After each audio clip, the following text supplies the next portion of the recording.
एक बार गौतम बुद्ध और उनके शिष्य एक वन से गुजर रहे होते हैं। बहुत देर वन में चलने के बाद महात्मा बुद्ध और उनके सभी शिष्य एक विशाल पेड़ के नीचे बैठ जाते हैं। उस पेड़ के नीचे एक अलग सी शांति होती है। सभी लोग उस शांति का अनुभव कर रहे होते हैं। कोई भी एक शब्द नहीं बोलता, चुपचाप उस शांति का आनंद उठा रहे होते हैं। कुछ देर बीतने के बाद गौतम बुद्ध का एक शिष्य उठता है और बुद्ध से पूछता है, हे बुद्ध, मैं आपसे एक प्रश्न पूछना चाहता हूँ। भगवान बुद्ध कहते हैं, पूछो, क्या प्रश्न है तुम्हारा? वह शिष्य कहता है, बुद्ध, मैंने कभी भी आपको दुखी नहीं देखा। आपके चेहरे पर हर समय एक अलग सी मुस्कुराहट रहती है, हमें भीतर तक आनंद से भर देती है। आपके चेहरे पर अलग सी चमक है जो हमें दुख से कोसों दूर रखती है।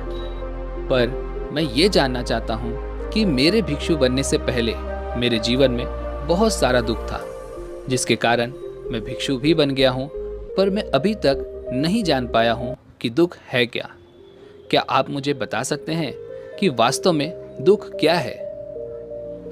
बुद्ध मुस्कुराते हैं और अपने भिक्षु से कहते हैं कि दुख एक विचार है, उससे ज्यादा कुछ नहीं। सभी लोग सुनकर चौंक जाते हैं और बुद्ध से पूछते हैं, परंतु बुद्ध, विचार तो आते और चले जाते हैं, पर दुख एक बार आ जाता है तो जाने का नाम ही नहीं लेता। बुद्ध कहते हैं, मैं तुम्हें एक छोटी सी घटना बताता हूँ। एक नगर में एक धनी सेठ रहता था। उसके पास एक वफादार नौकर था। वह सेठ अपने नौकर पर बहुत विश्वास करता था।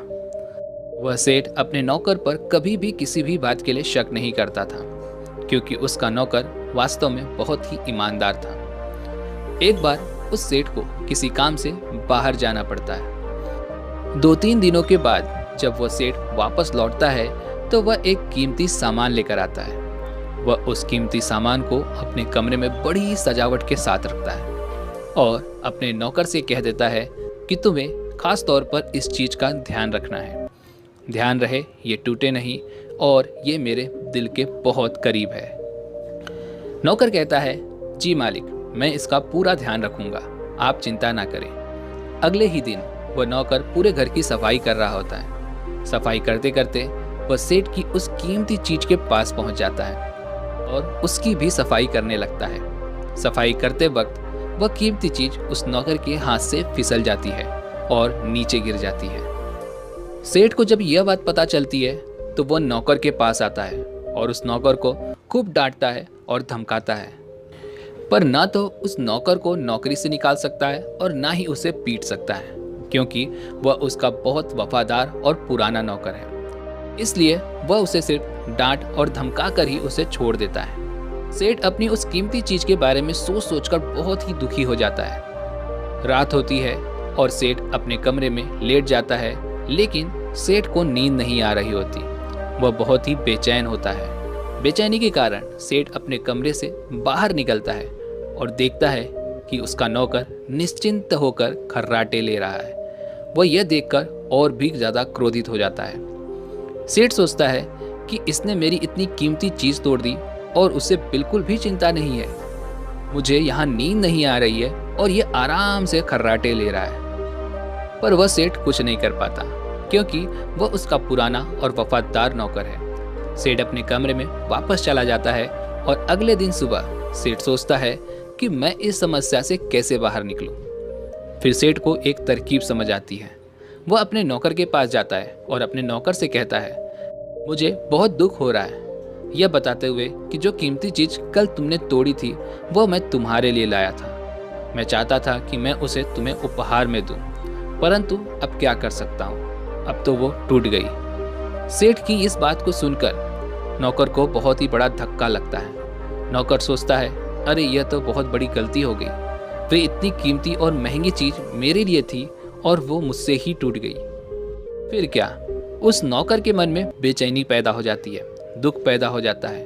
रात होती है और सेठ आराम से सोता है और वहाँ नौकर बेचैन रहता है। उसे नींद नहीं आती। क्यों नींद नहीं आती? क्योंकि अब उस नौकर ने उस सेठ की उस कीमती चीज को अपने आप से जोड़ लिया, इसलिए वह दुखी हो रहा है।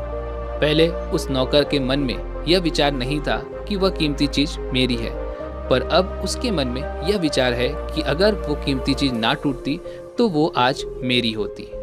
भगवान बुद्ध कहते हैं कि दुख केवल एक विचार है, और यह विचार कैसे उत्पन्न हुआ?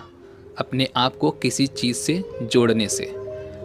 हम जिस भी चीज को अपने आप से जोड़ लेते हैं उसे हमेशा पकड़ने की कोशिश करते हैं, और वह चीज हमें बहुत दुख पहुंचाती है।